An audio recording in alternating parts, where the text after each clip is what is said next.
नमस्कार दोस्तों। तो साथियों, इस वीडियो में देखेंगे 11 जून के इंपॉर्टेंट क्वेश्चंस। सो देखते हैं क्वेश्चन नंबर पहला। भारत का दुनिया में फॉरेन एक्सचेंज होल्ड करने के मामले में रैंकिंग क्या है? तो भारत का रैंकिंग है नंबर 3। भारत से ऊपर है चाइना और जापान। चाइना का आपको पता है 3.1 ट्रिलियन US डॉलर का होल्डिंग है फॉरेक्स का। अगर भारत का बात करें तो यह है 493 बिलियन US डॉलर, जो कि अब 500 बिलियन US डॉलर के नज़दीक पहुंच रहा है, मतलब कि हाफ ट्रिलियन। इसका मतलब दोस्तों 1 ट्रिलियन में हो गए 1000 बिलियन। साथियों, अगर बात करें फॉरेक्स की तो अभी भारत का जो फॉरेक्स टू GDP रेशियो है वह है 15%। फॉरेक्स में मोस्टली 4 कंपोनेंट होते हैं। एक तो गोल्ड आ जाता है, फिर SDRs आ जाते हैं, फिर फॉरेन करेंसी एसेट्स जिसमें कि FPI, FII और FDI। FPI को FII भी बोलते हैं, फॉरेन इंस्टीट्यूशनल इन्वेस्टमेंट, और एक्सटर्नल कमर्शियल बोरोइंग्स। तो भारत में जो गोल्ड है लगभग 632 टन के आसपास है। उसी तरह SDR होता है, स्पेशल ड्रॉइंग राइट्स, मीन्स आप इंटरनेशनल मॉनिटरिंग फंड से कितना लोन ड्रॉ कर सकते हो। फॉरेन पोर्टफोलियो इन्वेस्टमेंट, जैसे कि अभी जियो में बहुत सारे कंपनियां इन्वेस्ट कर रही है, जैसे कि विस्टा इक्विटी हो गया, फेसबुक हो गया, KKR हो गया। और FDI जो डायरेक्ट इन्वेस्टमेंट भारत में आता है ग्रीनफील्ड प्रोजेक्ट के लिए, और EC भी हो जाता है एक्सटर्नल कमर्शियल बोरोइंग्स। तो फ्रेंड, भारत में ये सारे चीज़ों को RBI कंट्रोल करता है। और भारत का अगर फॉरेक्स हाई है तो यह एक अच्छा परसेप्शन दिखाता है कि भारत में मॉनेटरी मैनेजमेंट सही तरीके से हो रहा है।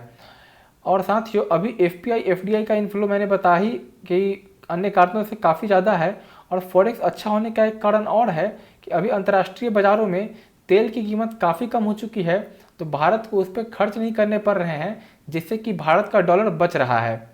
और फ्रेंड्स, जैसा कि मैंने आपको बताया, भारत का अगर आपको बता दें तो जो भी 493 बिलियन US डॉलर जो फॉरेक्स है, इसमें से लगभग खास बात है कि 64% इसका T बिल्स में है, मीन्स ट्रेजरी बिल्स में है, और वो भी US का।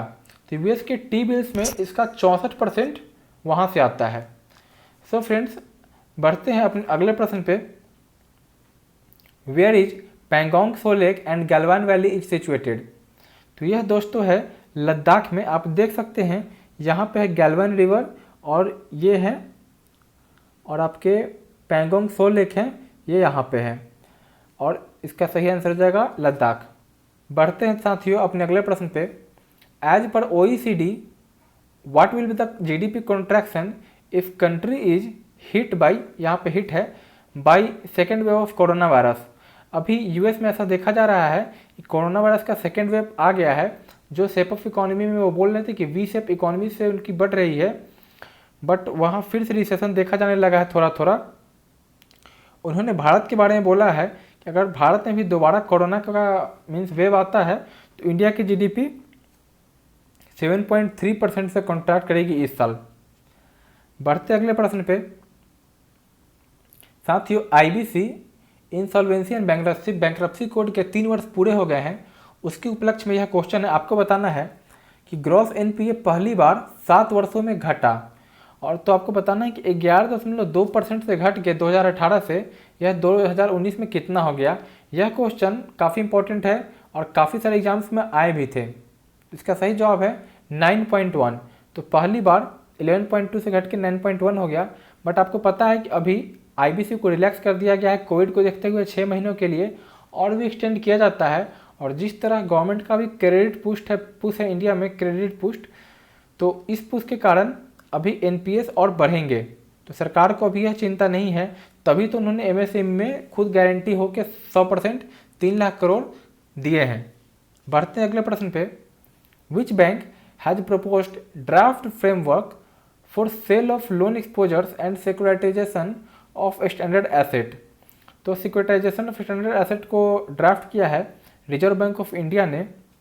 दोस्तों, आपको बता दें कि इससे यह होगा कि NPA अगर हो जाता है तो उसके लिए एक तरीका होता है सिक्योरिटाइजेशन। तो इससे होता है क्या कि बैंक्स में लिक्विडिटी आती है। सिक्योरिटाइजेशन में जो इतने भी इलिक्विड लोन्स होते हैं उसे कन्वर्ट कर दिया जाता है। ये सारे लोन्स जो इलिक्विड है इनको कन्वर्ट करके हम लोग बना देते हैं ट्रेडेबल सिक्योरिटीज़। ये बन जाते हैं ट्रेडेबल सिक्योरिटीज़। और फिर ये होता है कि जितने भी ये सारे लोन्स होते हैं इनका पूलिंग कर दिया जाता है और एक स्पेशल पर्पस वहीकल जिसको एसपीवी बोलते हैं उसको पास कर दिया जाता है, सारे लोन का पूल ऑफ लोन का।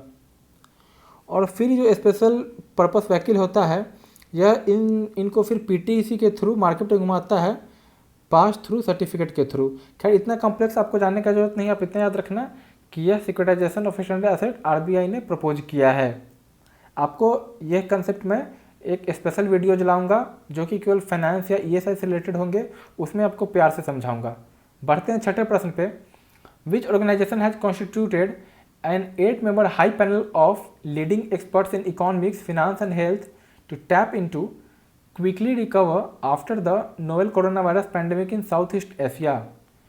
तो 8 लोगों की सदस्य बनाई है एडीबी ने, जिसका कि हेडक्वार्टर है मैंडेलियोंग फिलीपींस में, ताकि जो भी साउथ एशिया के देश हैं वो कोरोना से बाहर निकले, क्योंकि यूरोप का हालत तो आप देख ही चुके हैं, तो उतना बदतर हालात साउथ ईस्ट एशिया का ना हो। तो साथियों आपको बताना है कि भारत मीन्स इस क्वेश्चन आपको बताना है कि कौन सा देश सेकेंड नेशन बन गया है जहाँ पे contact free ATM cash withdraw किया जा सकता है, और इसे सक्सेसफुल बनाया है एम-पेस और मास्टर कार्ड ने मिलके। तो मैंने जैसा आपको बता ही दिया सवाल में ही, इसका जवाब तो है भारत। बट आप यह याद रखना कि इसमें बेसिकली होता यह है कि आप जब एटीएम में जाओगे तो मोबाइल के थ्रू एक क्यूआर कोड रहता है, वो स्कैन करना होता है और पैसे अपने आप निकल जाते हैं। तो सरकार का जहाँ एक तरफ पुश है कि हर एक कार्ड रुपए कार्ड हो, वहीं पे अन्य लोगों का मास्टर कार्ड या वीज़ा से गठबंधन सरकार को एक सोचने वाली बात है। Question number 8। Who has been appointed as the brand ambassador of the Gargo International, जो कि एक दिल्ली बेस्ड लुब्रिकेंट कंपनी है जो कि गोयनका ग्रुप के अंदर आती है, जिसके सीईओ है संजीव गोयनका। साथियों इसका आंसर हो जाएगा सोनू सूद। तो आप देख पा रहे हो इनके इमेज में इन्होंने किस तरह एम्पैथी दिखाते हुए काफ़ी सारे लोगों को उनके घर भेजा। साथियों बढ़ते अपने आखिरी प्रश्न पे। As per the report of deep knowledge groups safest country in the world from कोविड-19, भारत का रैंक क्या है? तो कोविड-19 में भी रैंकिंग निकल गई है कि कौन सा कंट्री कितना सेफ है। तो इसमें टॉप किया स्विट्जरलैंड ने। ये अलग बात है कि न्यूजीलैंड कोरोना फ्री हो चुका है। अगर भारत की रैंक की बात करें तो भारत का रैंक है 56वां। तो दोस्तों यह था आज का मोस्ट इम्पोर्टेंट क्वेश्चन जी के।